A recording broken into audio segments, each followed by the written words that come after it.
everybody, it's Romania Black, and we're on episode 57 of Monster.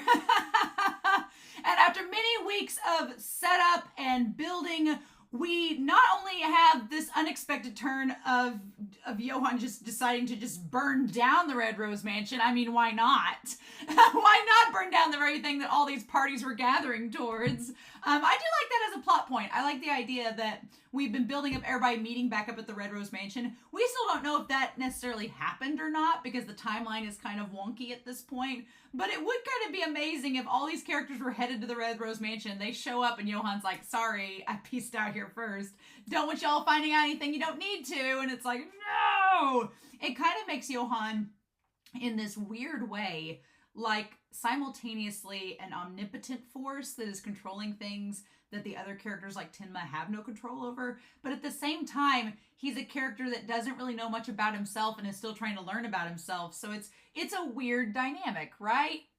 But at this point in the story, we are at the end of what I believe is the third act this episode. I believe that this episode is meant to be a turning point. If we're going by the 4-act structure that I think Urasawa is following, then this episode is going to be the end of the third act, which has been the twist. The twist being all the stuff with the Red Rose Mansion, along with that there's a lot of mystery surrounding Anna and Johan, and the idea, and Nina, and the idea that we're getting into the final act after this episode, and this will be the final push for the series.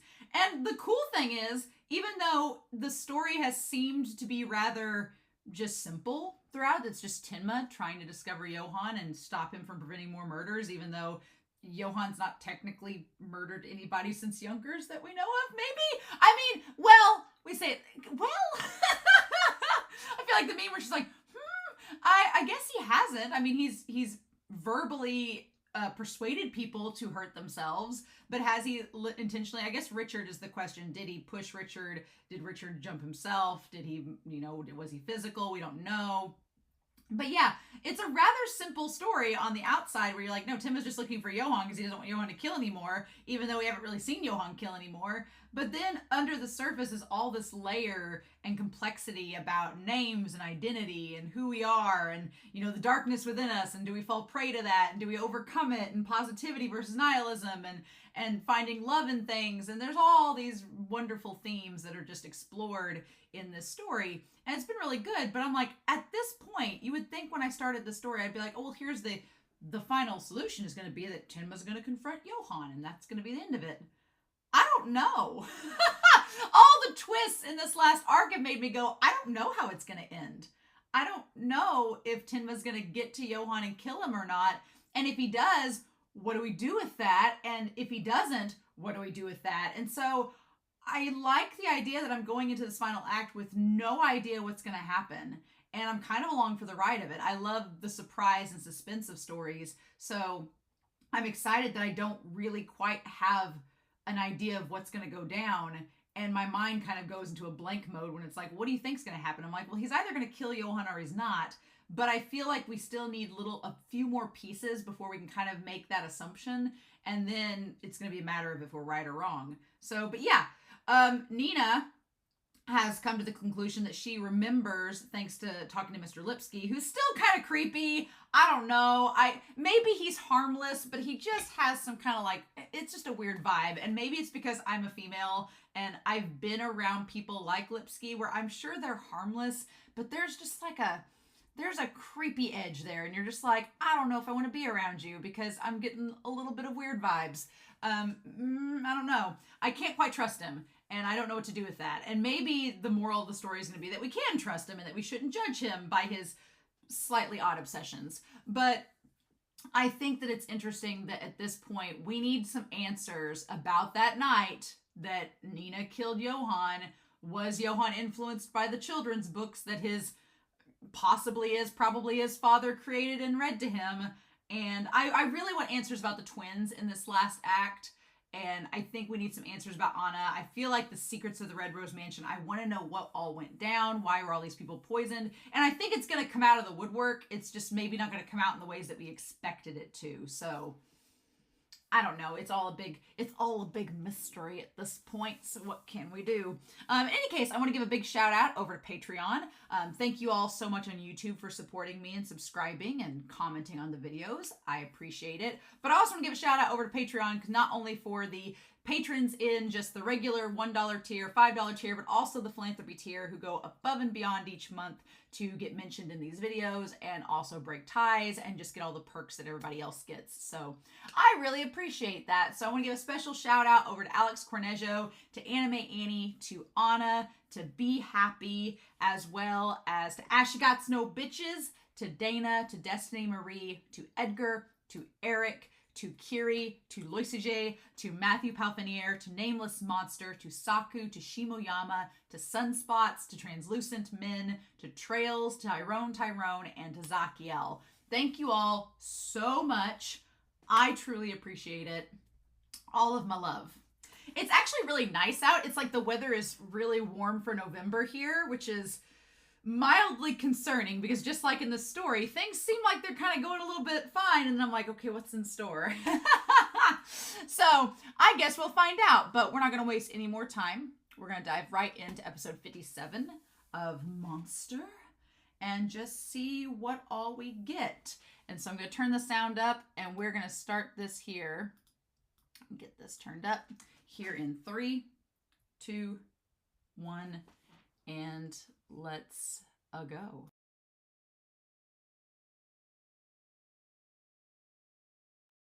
Man, Lunge just walked up and was like, let me spill the tea. Oh my God, what? I was like, as this episode was going on, there were lots of things that we could talk about. There's lots of things about identity, about names. There's a little bit more mystery with the whole Bonaparte thing and the idea about the Lieberts, and we're going to talk about this, that maybe there's more to it than Johan just killing them, but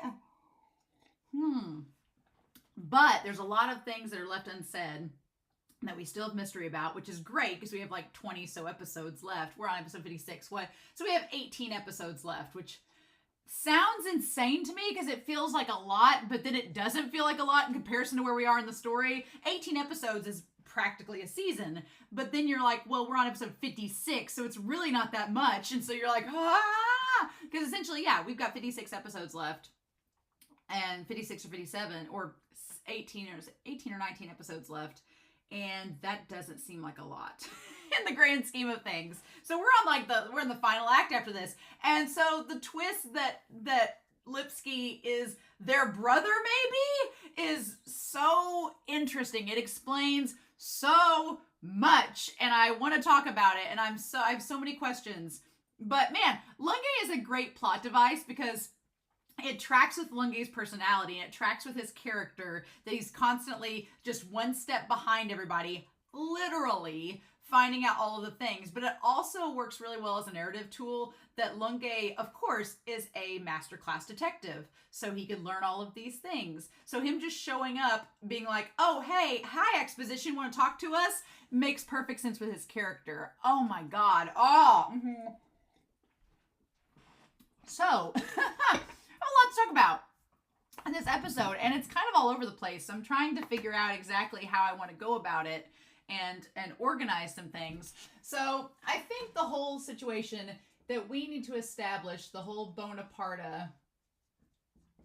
and we're going to just call it the Bonaparte situation.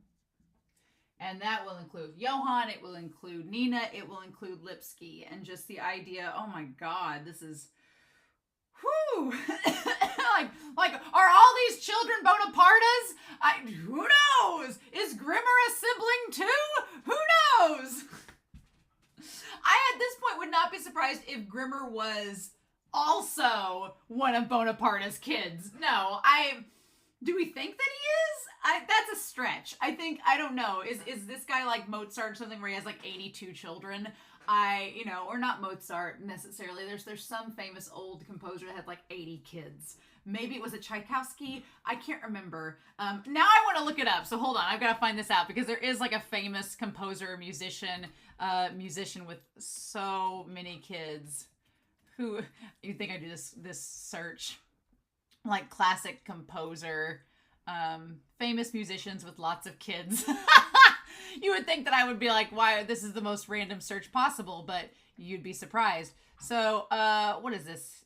Come on, BB King has 15 kids. So, but it's like classic composer. Was it like, oh, there's a lot, somebody with lots and lots of kids. Bach, was it Bach? No. Damn it. Oh, Sebastian Bach had 20 children. Well, that's not 82, but Sebastian Bach had 20 children, right? So then, yeah.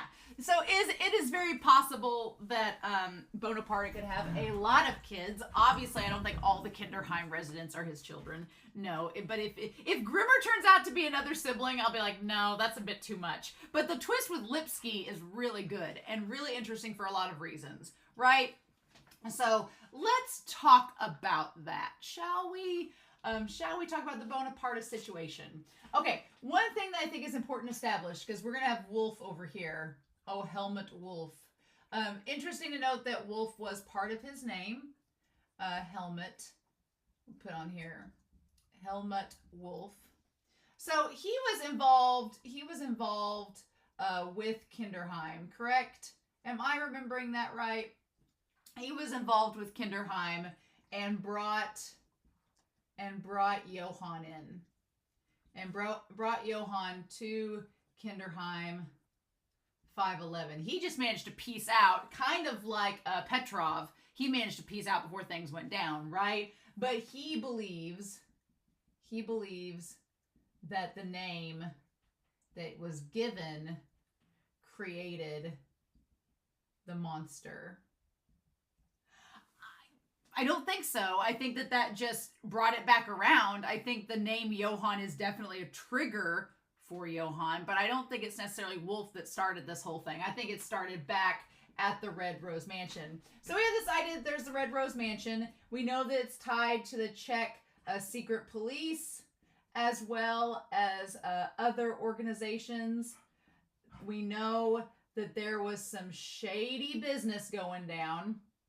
There was a lot of shady business that was hushed and kept under closed doors. We know that there was this idea of children's books and publishing going on, of like a said curriculum, right? We know that there was that going on. We also know that Bonaparte was not only a writer but also a psychologist. So, you know, all the good ingredients needed for brainwashing kids and indoctrinating them to a possible cult. No big deal. But the thing about it is that Kinderheim was already a thing when Johann was born. Lipsky looks a little bit older, so, but the idea, Kinderheim, here's the thing for reference. Grimmer is 44. So, I don't think Grimmer's a sibling. That was a joke. Grimmer's 44. And so Johann's only 20. So, and Grimmer was a product of Kinderheim up until he was 14, which was like 30 years ago. So Kinderheim was at least up and going before Johann was even born. So the great experiment that they were doing is not Kinderheim. It could be an extension of it, don't get me wrong.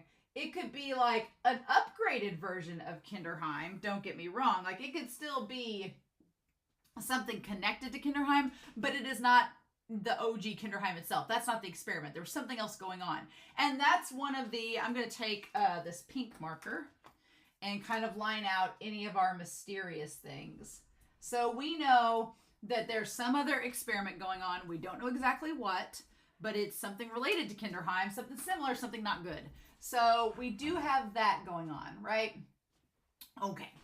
So we're going to go back through this as we go and talk about this episode, because there's quite a lot going on. So we open with Johan asking Nina to shoot him. We're going to go back to that.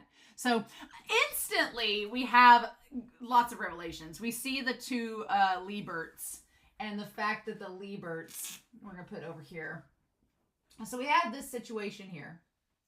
We know some stuff went down. We don't know exactly all the details, but there's some kind of experiment going on. And before I get to that, I'm getting the cart ahead of the horse here, right?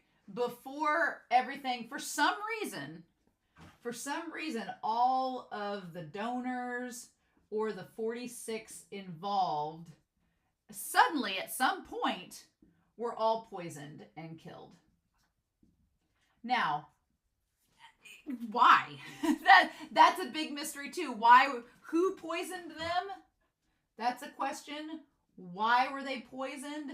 And what about Bonaparte? Because we don't know what happened to him, and then obviously Anna, what happened to her? So that is a big question. So this whole thing right here is a big old mystery. And the thing about it is, we're going to talk about it. Johan does not seem to want anybody to find out. There's multi-purpose things going on with this episode, with Johan specifically. So we're going to tie back to that. But we still don't know about the Great Experiment. We still don't know why these people were poisoned. All we know is the skeletons are coming out of the closet, and things are starting to come out and air into the open. And it's only a matter of time before people start questioning and being like, well, what's going on? We can't blame Timba for killing these 46 people because it was like years and years and years ago, right? So what ends up happening? One thing that's kind of sad about this opening scene is with the Lieberts is the idea of just like putting on for appearances.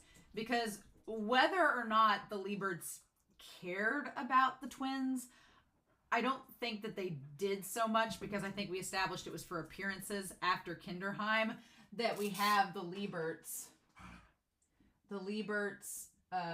using the twins as a political statement, right? About the wall coming down, about the two countries merging, and using the twins to be like, oh, look at this charitable thing that we've done. We've taken these poor orphaned kids from the awful side and brought them back to the good side. Isn't this a great sign of coexistence and whatever? And it's really just a political move. Like, she straightens her headband. She's like, okay, smile, look good for the camera.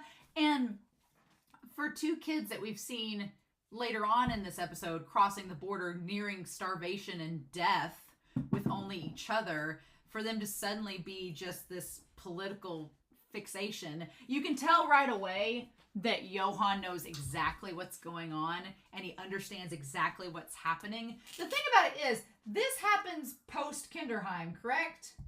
This happens post-Kinderheim when the two are reunited. Because they were separated. Nina did not go to Kinderheim. She went to a different orphanage, and Johan was at Kinderheim until everyone died there, and then they were adopted afterwards. They were adopted after Johan oversaw the Kinderheim 511 deaths, which Nina knows nothing about. She's blissfully ignorant to what's been going down. But we do get the idea that this was not the first family post 511. She talks about there were other families that adopted them that mysteriously died along the way. What? Or it's the idea that these other families could have been pre-Kinderheim, and it could have been that they were like with other families before they were taken to Kinderheim and they still died. Nina's like, what the hell? And she puts two and two together and realizes it was Johan this whole time. That part is another thing that's kind of mysterious, is that we don't exactly know the time frame fully. We've been getting the time frame in little chunks and little pieces, but it's not a full-blown... When Monster is over, I will have to sit down and be like, okay, here's the timeline of the twins and their story and all of this. But we still got like a season's worth of episodes left, so it's like, no, we're not ready to know all that. Not by a long shot. Right? So, yeah. Okay. But it's also established that someone has chased after them. Someone has chased after them, and at the Lieberts, they caught up. Right? They didn't stick around. They didn't stick around to show up for the murder. When they heard those gunshots go off, it sounds like they pieced out. When they heard the gunshots go off, they pieced out. And maybe, here's my theory. We're going to do a lot of theory gathering in here. My theory is that something went down originally at the Red Rose Mansion. Did Johan poison all the donors and went after Bonaparte? I don't know. After his I still think Bonaparte is their dad. So still went after him. Is that the case? We don't know. We're not exactly sure. Is Lipski a full sibling or a half sibling? We don't know yet. We'll talk about that when we get back to Lipski. But my theory is that the twins escaped Bonaparte. I feel like Johan someone set fire to the apartment above the Three Frogs where they originally were. I think it's Johan. Johan is a confirmed arsonist. Johan has set fire to at least 2 places that we know of, possibly 3 with the apartment they grew up in. He is an arsonist. Let's be real. And so they escaped Bonaparte, crossed the border, but I feel like at every turn, Bonaparte has chased them, and Johan has been trying to get away from him for whatever reason. He says, we're going to go back to it, he says that the monster found them, which is so fascinating that Johan describes it as the monster. And I don't think it's the monster inside of him. I think he's referring to Bonaparte as the monster. And then that would make sense because we had the monster's love letter, the monster's letter to Anna. It also ties back to this idea of like generational things, because you have generational things. We're going to talk about Johan and Lipski. Johan and Lipski and Nina. Okay, we're going to talk about them there. But it ties back to this idea, and I'm going to talk about it later too, that Johan, is he a monster like his father? And I'm going to put monster in quotations, right? And is Nina like the mom? We don't know much about the mom except that she seems really sad in all the pictures of her and all the flashbacks. Is she like the mom? Is she the symbol of innocence and purity? We're going to talk about that. And then Lipski is the failed child. We're going to talk about that too. We're going to talk about that when we get to Lipski as well. But going back to this theory, I think that it's a little bit ironic that Johan seems to be wanting to distance himself from his dad, the monster, but yet he's becoming known as the monster like him, whatever. But I feel like my theory is they escaped Bonaparte, and then Bonaparte chased after them to try to get him, because I think that Johan is the successful experiment, whatever that is. We still don't know exactly what that is. We're going to put this in a little box here because, I mean, Johan's intelligent. He's smart. Is he the perfect Kinderheim succession? You know, is he the perfect result of Kinderheim? Is Grimmer a failed version of Kinderheim? I don't know. But obviously, I think that Johan, he wants to keep his sister safe. And so I think what happened is the night that he shot his parents, Bonaparte made it to the Lieberts, wanted to take the twins back to Prague to keep experimenting on them and to make them into little perfect robot children. And Johan's like, no. And maybe Johan shot at the dad, at Bonaparte, and Bonaparte got away. Maybe he shot at him. And then he shot the Lieberts to make a statement, to be like, no, bye. And maybe they've been on the run from him this whole time, just leaving a trail of bodies. But the point is, after shooting them, he's like, no, he looked at Nina and was like, you have to shoot me and then run away because I'm the one that they want. They want to take me back to experiment more on me. I thought we could outrun him. I thought we could get away from him. But now I know that's not going to be a possibility. So I need you to shoot me, kill me now, and then you can get away. And if you run, they won't come after you because you're not the one that they want. I'm the one that they want. They'll just use you to get to me, I guess. And then the irony of all ironies is that she did shoot him. She did exactly as her brother said. Now, is that something to do with like the indoctrination? Does she shoot him, or, you know, did she just shoot him because she was like, okay, brother, you told me to, I guess. And because he was so sincere and able to persuade her, whatever. But the thing that kind of sucks about all this is if Johan was doing this to let her get away and be safe, Tinma kind of messed it up by bringing him back, right? Which is the craziest thing about it, is that he was brought back, and now that makes sense when he saw Anna I want to call her Anna, I want to call her Nina, let me be, in the hospital. When he saw his sister in the hospital and he started to cry, he was like, shit, you're still, like, it's like a double-edged sword. On the one hand, he saw his sister and was like, oh my God, you're still here.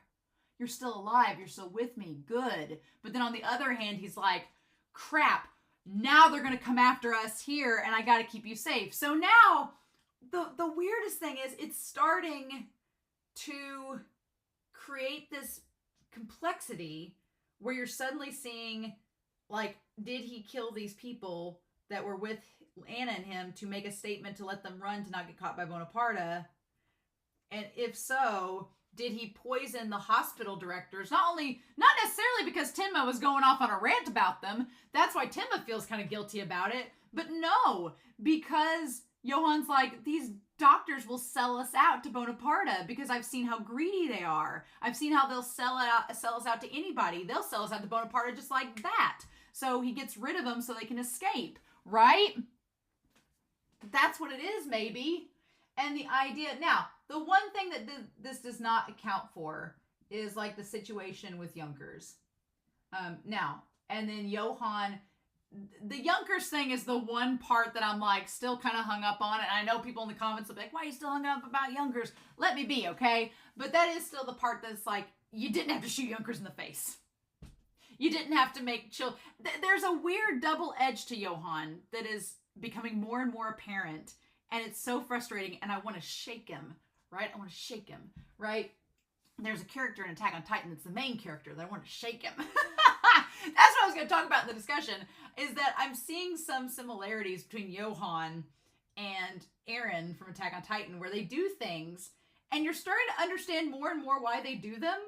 But then you're also like, why are you the way that you are? You know? Because here's the thing.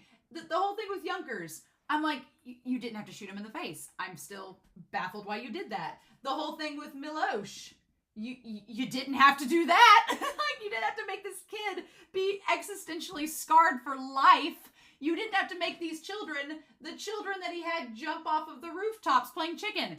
That was not necessary either. So on the one hand, there is this complexity to Johan and these layers where you're slowly realizing, okay, he's been doing this maybe to keep away and to try to, the whole thing about erasing his existence now makes more sense, because he's erasing his existence because that's the whole thing that Bonaparte and his crew want. They want Johan to finish out this damn experiment. And Johan's like, no, I've got to erase everything about me so that you can stop this. So, in a weird way, it's like Johan is trying to fulfill Grimmer's mission to stop all of this, which would explain why Johan doesn't want to kill Grimmer, because he sees this kindred spirit, a Kinderheim kindred spirit, and they both have the same mission.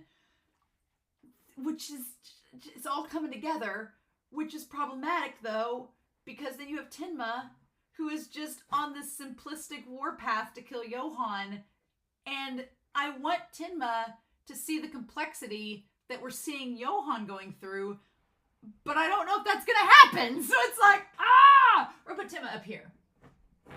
Right, we're gonna put Tenma up here. Okay, so it's like, what? So you have Tenma, who feels this guilt for saving someone who has taken lives and is seemingly the antithesis of him, right? And the thing is that Tenma is learning bits of the story, but he's still very much not seeing what we're all seeing. But however, he is overriding with the mission. He's letting the mission to kill Johan override, I think, the bigger picture that I think Grimmer was getting to, in that Johan is just a product of this system. We need to destroy the system itself. And Johan seems to be maybe wanting to destroy the system by eliminating himself from the equation, right? And here's the thing. You can ask yourself, well, then why doesn't Johan just kill himself? And, you know, there's the question of human nature. Do we really want to kill ourselves? I was getting mad in the reaction because I'm like, the one thing that I don't like about Johan's situation in making Nina shoot him is that it is unnecessarily traumatizing Nina. And because making her shoot her own brother and having that memory is horrifying, right? And it's going to scar her for life. But then you think about the other options. The other options is if he had shot himself and killed himself, would he... There's a level of control with Johan as a character, that Johan wants to be in control of the situation. Again, maybe that relates back to his father, Bonaparte, and there's a control factor. Sometimes, you know, people are control freaks. There is a control freak level with Johan where he wants to be the one in charge of his own destiny. And I think that part of Johan, one, is the human condition. He doesn't want to die. He doesn't feel the need that he should die. He's like, why do I have to die and suffer? Why me? You know, there's also the fact that he loves his sister. And I could see Johan being like, I don't want to kill myself and her stumble across my body. And then there's also, now that we know kind of a little bit more about the situation, there's also the idea of if Johan had killed himself and she was just standing there in a room with all these dead bodies, the police would have been like, oh my gosh, poor girl, taking her to the station. And who's to say Bonaparte couldn't have shown up and just went whoop and just plucked her right up, right? It had to be the situation where Johan had to tell Nina, you need to shoot me and run. Because you need to run. You need to get away from here. Get away from this monster. Get away from Bonaparte. Leave. And don't look back. Right? If she had just stumbled across him dead in the floor, she wouldn't have known to run, and he could have just snatched her right up. And the last thing that Johan seems to want is for his sister to get hurt, because I am you, you are me, we are each other, we're all we have, basically. The I am you and you are me, that part does read a little bit creepy, but the way I interpret it is that Johan is like, all we have are each other. And we both have gone through the same problems, and we come from the same background. We're the only two that can understand each other in all that we've gone through, even though Nina and Johan are very different people, even as twins. But yeah, now it makes sense why Johan wanted her to shoot him, because he's like, this is the only way I can tell you, you gotta run. But once I'm dead, you can run. They're not gonna chase after you because they'll give up on you because I'm the one that they wanted. But if I shot myself and you were suddenly here, they may change their mind and then pluck you up and be like, well, while you're here, let's just take you back to Prague and experiment on you. And that's not what Johan wanted. So it's all coming together. And the crazy thing is it's all like, this is, again, talking about Attack on Titan. You know, I understand now, after this episode, a lot of Johan's reservations, a lot of the reasons why he's doing what he's doing. It's all coming together. There's still lots of mystery, but it's all starting to make sense. But the thing that's so problematic is that he's still...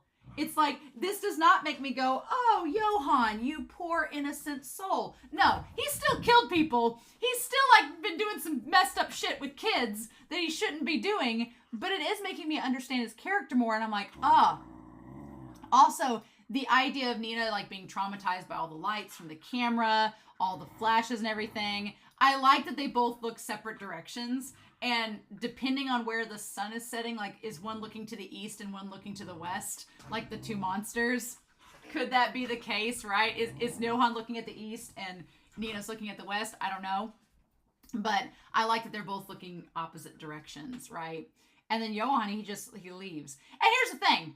They just let the kids run off and play. Once they've come out and did their photo op and the cameras of the reporters, like, documented things, then they just let the kids go. They don't care about the kids at this point. The Lieberts are like, oh yeah, you're just a publicity stunt at this point. Also, if the Lieberts are connected to Kinderheim, having the picture of the twins in the newspaper is a way for them to notify Bonaparte, look, the kids are here.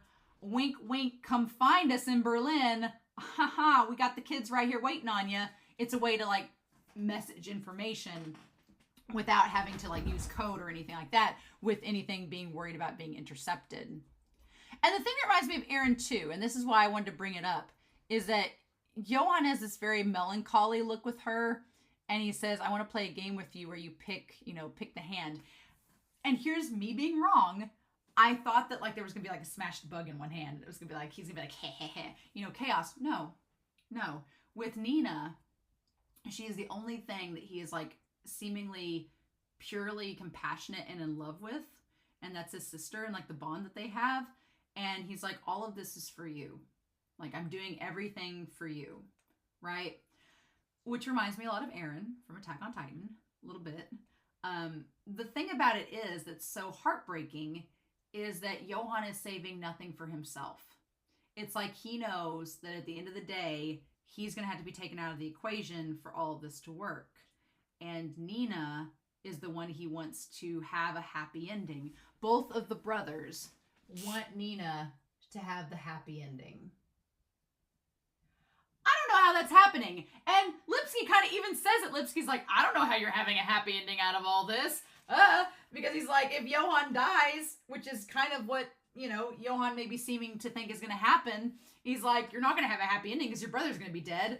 Now that I know Lipsky's her brother, possibly, I want them to, like, be able to be together and have a happy ending. But I don't know. And it kind of sucks for Lipsky that we're going to talk about him. We're not even to that point yet. But it sucks for him, too. So, but it makes me feel like Johan never had his own happiness as an option on the table. It was never up for grabs. He always wanted things to work out for Nina, but nothing being left for himself, right?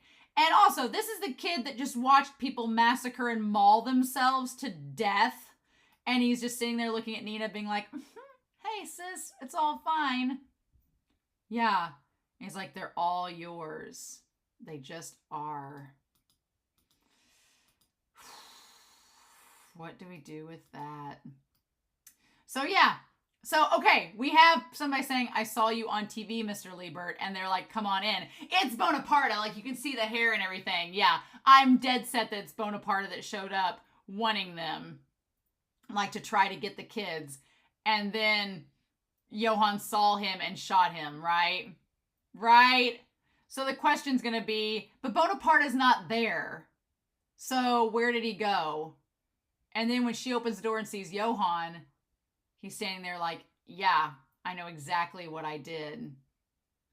And she's like, all this time when Uncle Joseph and Aunt Clara died. So yeah, so they've been somewhere else prior to this and Johan killed them too. And I think it's for the same reason. Bonaparte came to get them and Johan's like, we gotta go. And he shot them and left. And Bonaparte, not wanting to be involved at the scene of the crime, ended up leaving. I mean, does that make Bonaparte a coward?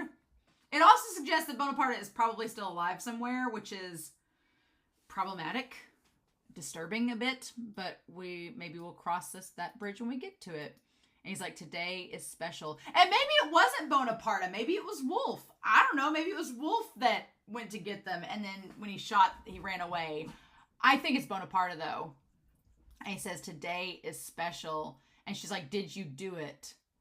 And he said, because today a monster came. And she's like, you killed them all, didn't you? A monster came to take us away. I mean, it says something that Nina immediately wonders if he did all of this. And then he's like, I want you to shoot me. And after you shoot me, run.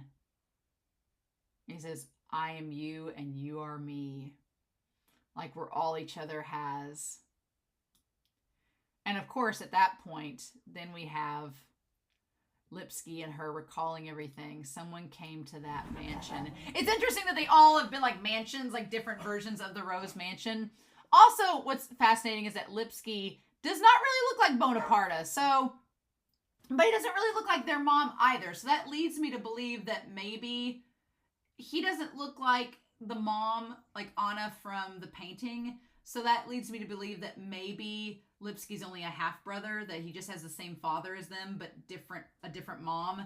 And so she looked different. Maybe it was like a first love or something. Or maybe he is a full brother, and he just doesn't take after either of them fully. And then, yeah, Timma shows up. That deep voice that came up from behind him, I thought it was Lunge at first, and I was like, oh God, Lunge. But then when I was like saying Mr. Timma in public, I'm like, should you be saying that name out loud? But he's not wanted in Prague, he's wanted in Germany. So these guys that are with Mr. Wolf show up and take him to see General Wolf. Man. Now, I felt very conflicted about Wolf during this episode, as I'm sure that many of you will note in the comments. Because on the one hand, it's so bizarre that Wolf has this moment with Tinma at the end, and it's heartfelt, and he's like talking about names and existence and everything, and you kind of want to go, "Aw," but then you're like, wait, this is the same guy that like took him to Kinderheim and was like brainwashing children. And so this series is a very interesting thing where you want to think, you want to feel sympathy for characters. And then you think about it a little bit and you're like, but they've done these horrible things. Should we feel sympathy for them? But he's on his deathbed. But did he atone? But you start to ask these questions. And this episode has done that. This episode has made you kind of question what you know about Wolf, what you know about Johan, and start to think, okay, they're much more complex and complicated than we have seen them portrayed. And there's more to the story that's not being told. And so we're only going by our assumptions of what we know from the outside.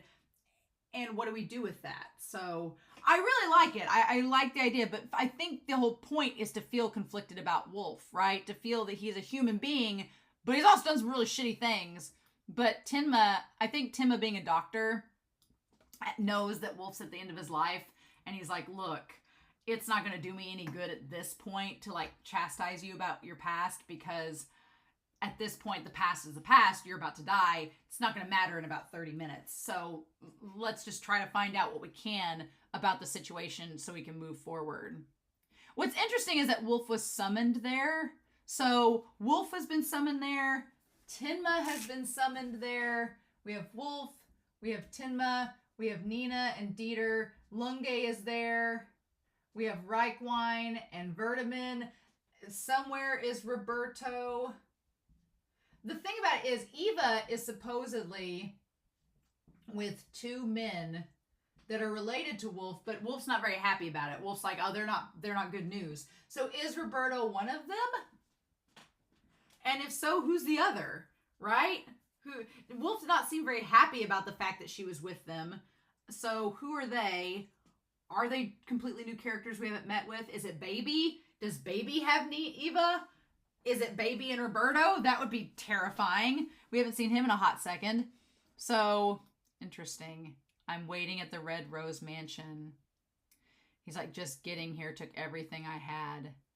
And he's like, now only Johan sends letters to the man named Wolf. Like his whole first name has been completely forgotten. So we get this idea about Wolf, that he was from a military family and he was guaranteed the path of chosen at birth. So he was following along a path that his family set for him. Which relates a lot to Johan, because Johan, for the most part that we see, seems to be on the path that was chosen from him at birth, and he's been actively trying to resist that path and get away from it, right? Lipsky was dropped from that path a long time ago. For the better, might I add. For the better. We'll talk about him. But yeah, but Wolf is like, I'm kind of like Johan. I've been on this path since birth, and I was guaranteed the life of the chosen, like Johan's the chosen. He's like, but now the only one who knows me for what I am is that monster. Which is so ironic that now Wolf is like, the only one that truly knows who I am is Johan.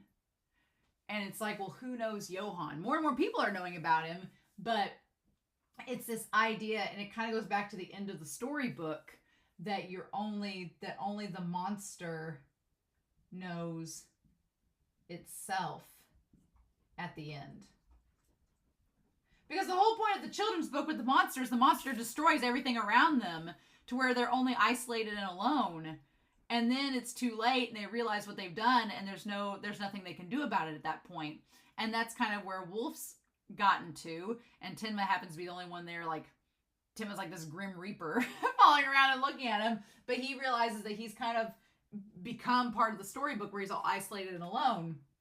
And Johan, I feel like in some regards, Johan is trying to get to where he is isolated and alone at the end, but then he wants his sister. So there's the question of the monster in the east and the monster in the west, and is one Nina and is one Tinma, and is one Johan. And is Tinmo the monster? Is Grimmer the monster? Are we all capable of being the other monster? And what do we do with that? He's like, the only one who knows me for what I am is that monster. He's like, they're going to emerge into broad daylight. It's the one who had their names taken from them, like myself. So yeah, so the 46 were ones who had their names taken. And by names taken, meaning that they disappeared from existence and they died, right? So there's this idea that in a world, they talk about a world without names. A world without identity. It's kind of a two-sided, like there's kind of like a duplicity to it, a two-sided thing. There's pros and cons. The pros is that you are not bound by a label. You're not bound by, oh, I'm a murderer, or I'm this, or I'm that. You're not set in stone what your destiny is based upon that label. Because that's a big theme in this story, is how we live up to expectations, right? And that kind of relates back to Lipsky. There was these expectations that were given to me based on my name, based on who was my family, and I didn't live up to those expectations. So what do I do now? And then you have somebody like Wolf that lived up to the family expectations, but then what good was it? So there's this idea that the pros of having a world without names, you're not bound by a societal expectation or label. Seems great. But then you have the cons where you don't have a sense of identity or a sense of connecting with others, because part of the end when Wolf asks Tenma to say his name is him connecting to Tenma, and the idea of being remembered and living on figuratively. Because yeah, there's some people that say you only truly die when your name is forgotten, right? If your name isn't forgotten, you can live on forever. I mean, there's something to that.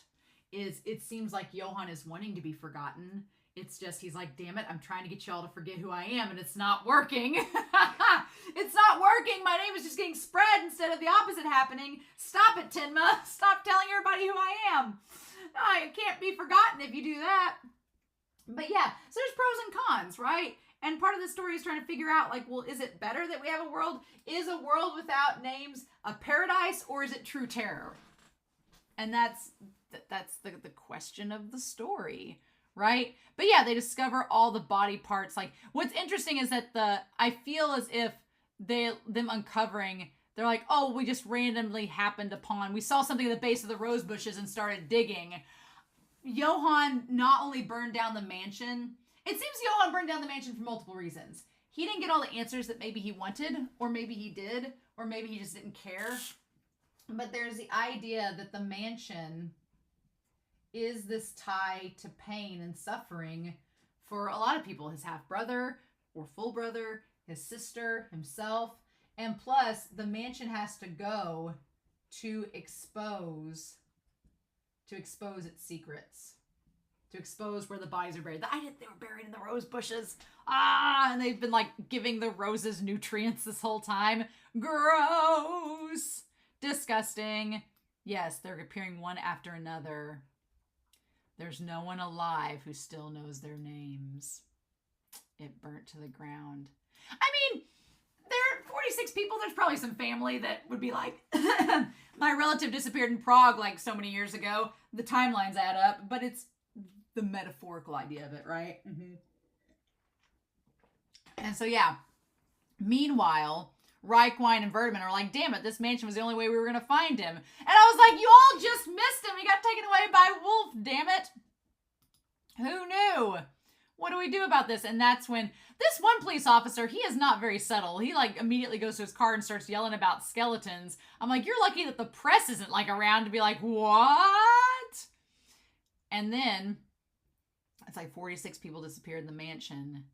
According to the able I was able to entertain, an experiment was being conducted at that mansion. The child was born there. So again, the question of, is it literally that Johan and Nina were born in that mansion and they are part of this experiment, or figuratively that Johan and the monster was born in that mansion and created, and then Kinderheim like exacerbated like the monster that was inside of him, whatever. I'm assuming we're going to find out, because that's one of the big mysteries going on here is we need questions. And then, yeah, the idea that Timma ends up at the border at the end of the OP means like we're going to find some answers there. But yeah, but the idea that Johan, of all things to carry with him, of all things to take with him, was that damn storybook. Why? Why take it with him?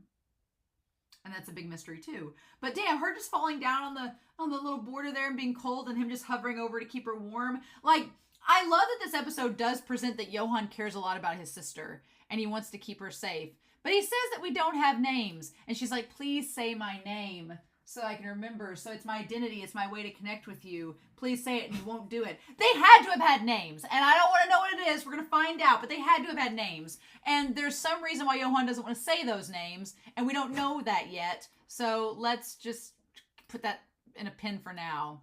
Because he's like, we don't have names. We're like the monsters in the storybook.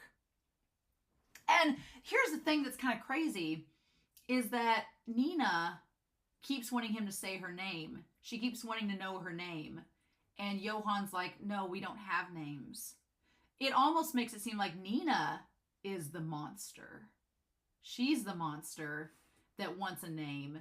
And Johan's the one that doesn't care. It almost seems like it was that, and maybe people have had it flipped. Maybe not. I feel like we're going to know more in this final act, for sure. And then Wolf shows up, gets them the blanket and something warm, and then takes the book and the bag and the kids and goes. And it seems like such a gesture. And he's like, Johan, what a wonderful name. And he's like, yep, and that was the inspiration. And he's like, when I gave him that name, something inside of him awoke. Which makes much more sense now, because it is very possible that Johan had been read that story as a kid and saw the messed up shit that Bonaparte was doing. And so that name is a trigger for him, that every time he hears it, he's like, no. Maybe it's a trigger for him to like the Kinderheim victims to like turn into Magnificent Steiner, like Grimmer does. We don't know. We don't know. We don't know. Okay, but there's so much there to it, right? I want to know more about Bonaparte, but that is clearly what is going to go down in the final act. And then Wolf said there's no point about talking about the past anymore. Let's just talk about the future. I am a little worried that means we're not going to get to know much about Bonaparte, but Lunge showing up at Lipsky's door, I'm like, Lunge had better get some answers next episode. That's all I'm saying. I just want some answers from Lunge and Lipsky. And he's like, Eva is with someone from our organization. We were unified by 4 people. I'm like, Godric was killed and myself, and Eva's with the other 2. So I'm like, is it Roberto and Baby? Is that who it is? Or is it some people we haven't met yet? I do not know. He's like, you cannot let them get to her. Whether I live or not, I'm not able to stop them anymore. So, okay. All right. Fun times. We got to go save Eva. And Tim was like, well, that's what I've been trying to do this whole time. The last few episodes. But okay, cool. Glad we took this detour. And he's like, Helmut Wolf. He's like, that is the proof of my existence. And he's like, so this is what Johan saw. And we see that border, a world without names. And again, pros and cons. Is it a good thing or is it a bad thing? I like that it's kept ambiguous, because it depends on who you are, I suppose, whether you value that name so much or not. And then, yeah, I like that the guys salute him as he goes.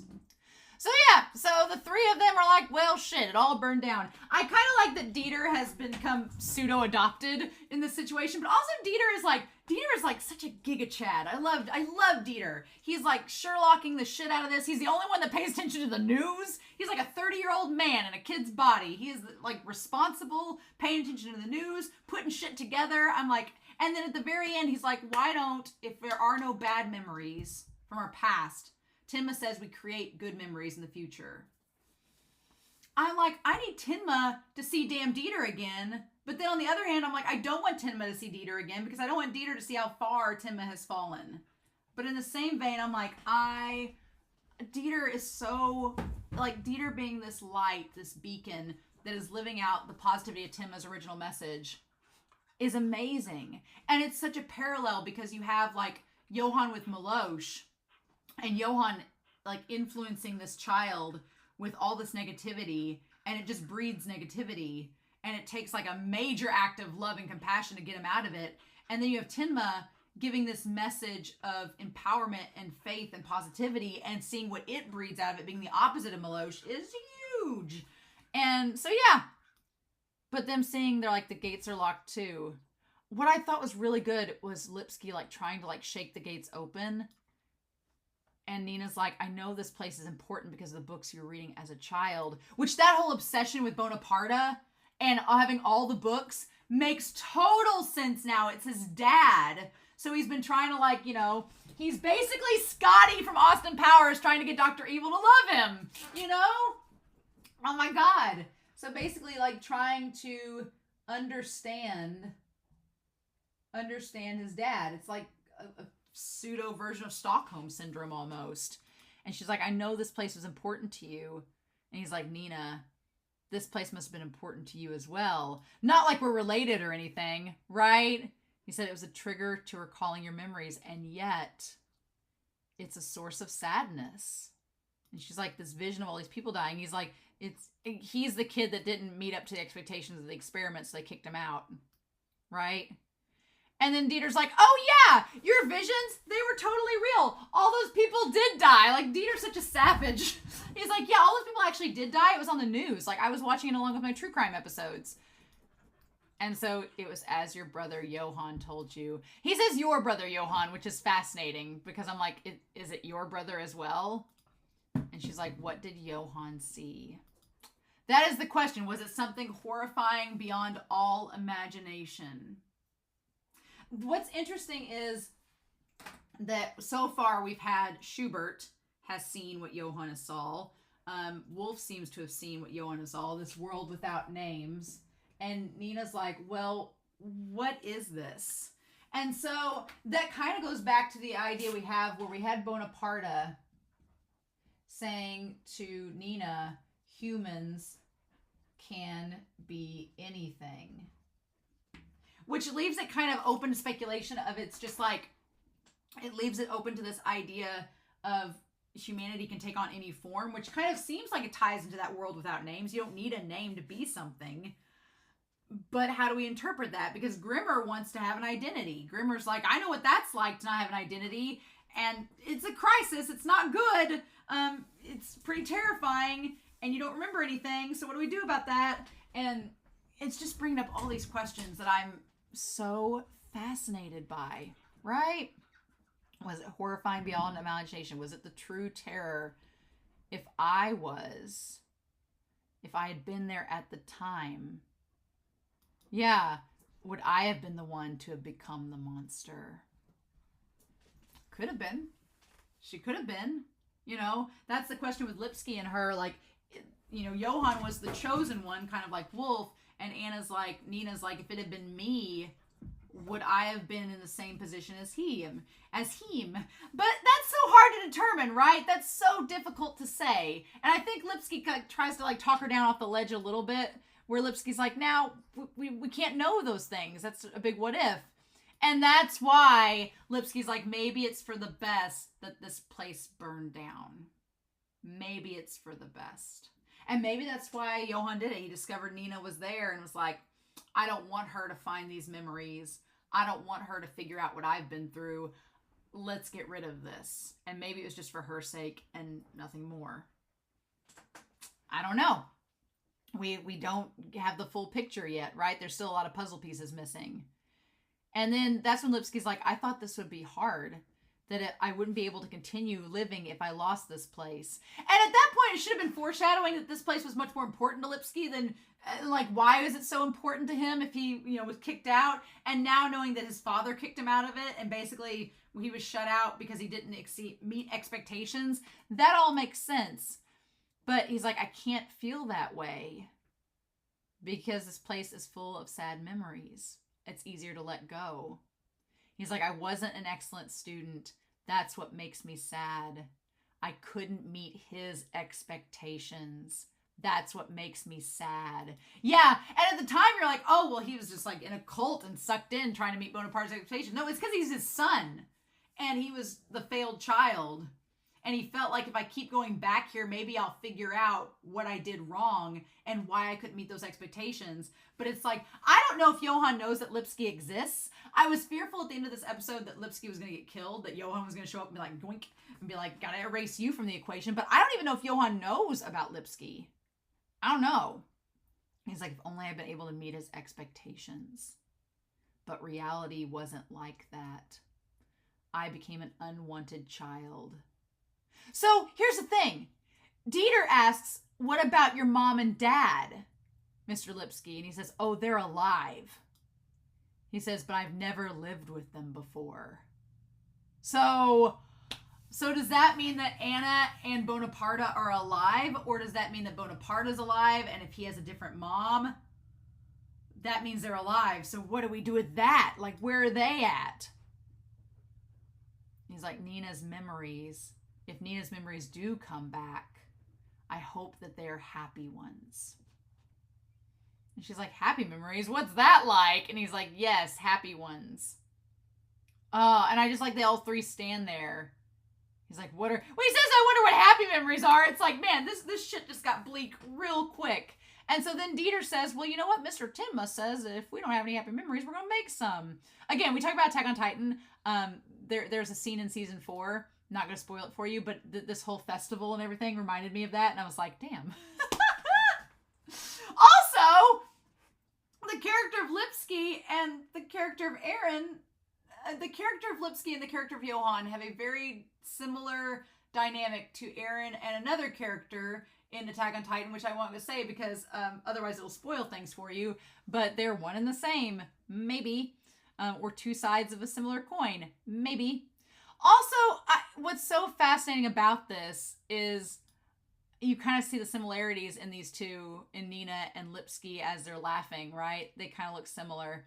What's so interesting is now the obsession or attraction to Nina, did Lipsky know that was his sister? Did he know she was his sister? I don't think he did, but I feel a lot better about it now that I know that they're siblings, probably. That makes it a little bit better, because like the idea of, because it was like kind of a weird, like if he was romantically interested in her, it seems like it was so sudden. But if it's like a platonic sibling like thing, it's like, okay, I kind of can get behind that more, that they're just siblings and he likes her like a sister. I'm more fine with that. I'm like, okay, there are less creepy implications with that. And it's like, okay. And the thing about it is, you have Lipsky, who is able to move on with his life after meeting Nina and them, and they have these happy memories here, and it's so sweet. And then, yeah, he's like, I'm creating a new puppet show. And he's like, no one ever wanted to see my show. So I feel kind of bad for Lipsky, because he's like, I think people will like this one. And he's like, okay. Like, he has these, like, self-esteem issues, and I'm like, oh, man, I'm not really into puppets, but I think that's kind of nice. And he's like, the girl that's having dreams and chasing a monster, and someday we'll have wonderful dreams. And he's like, I can't think of what should come after that, but I want to make it have a happy ending. But I can't think of one yet. I'm like, oh, man. He's like, but I want to make it a happy ending. And she has tears in her eyes, like, thank you. Like, I'm glad you see these things for me. That's wonderful. And then the girl decided to embark on a journey. She doesn't know what kind of journey it will be, kind of like the monster in the story, right? And then he shakes Dieter's hand. That's so cute. She doesn't know what lies ahead. And I like that, again, her giving him the hug, now in hindsight, is like a very sibling thing, right? That's such a sibling hug. The girl will stay strong and continue her journey. Okay. I think they're half siblings. I don't think that they have the same mom. She looks back and waves many times, over and over again. I want Lipsky to start telling stories with the puppets too, that are happier, that aren't freaking depressing and weird.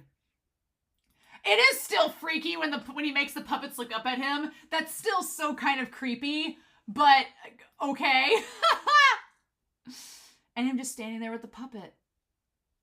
in search of a happy ending. I mean, it's kind of messed up that you have a character like Lipsky who has seemed to have failed expectations his whole life and finally finds a kindred spirit in somebody who believes in him and cares for him, and it's his sister, and they don't even know it. It's like, it's poetry. Poetry, I tell you. And then, yeah. He's sitting there with the puppets. I was for sure that Johan was going to show up, or somebody was going to show up and kill his ass. Was convinced. And he thinks it's Nina, and she's come back to see him, and then it's like, nope, it's Lunge! He's like, surprise, mother trucker! I'm here to give you the twist of Act 3. And he's like, I've been looking for you. He's like, you're the son of Franz Bonaparte, the owner of the Red Rose Mansion, correct? And Franz is like, yeah, that look on his face where he's like, yep, I am. What of it? And you better give us answers, show. You better give us mother trucking answers. Mother trucking answers. We better be getting it real soon. But yeah, we have the ED has changed. And it's Johan with the monster inside. He's trying to hold the monster back, and so he ends up eating the people instead. Fun times. I want to know. I want to know more. So, yes. This episode was amazing. I feel like we understand Johan a little bit more. A lot more, actually. But the crazy thing is there's still so much that we don't know. This third act was all about the twist. That we started out the first act getting to know these characters, understanding the conflict that Tenma has of, oh no, I saved this kid that's a murderer. I need to rectify this by getting rid of the kid so that he doesn't keep murdering.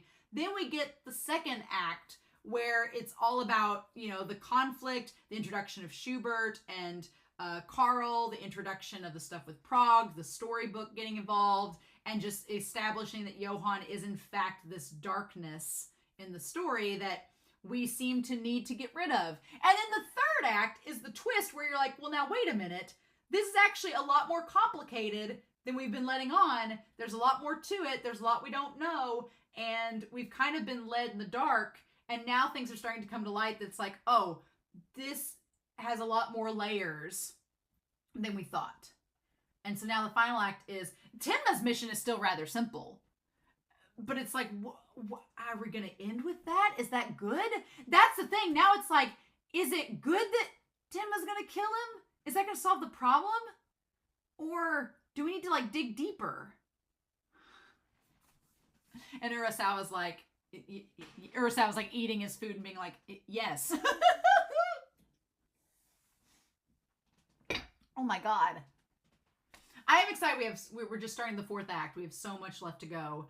I'm so excited, but my brain is like, I'm like, all I need is for Lipsky and Lunge to talk. I swear, show, if you don't give us that conversation, if we don't get to learn some things about Lipsky to Lunge, I'm gonna be mad. But we'll find out if I'm mad next week. We'll find out if Romania is super angry at what happens. So in the meantime, I hope you all have a wonderful week. Please stay safe. Take care. But yeah, I'm going to be back next week with episode 58. Like my luckiest of lucky numbers. 58 is like my luckiest of numbers. 8's my lucky number. 58 is like the mega lucky number. Maybe it'll be a winner. We'll find out next week with Monster.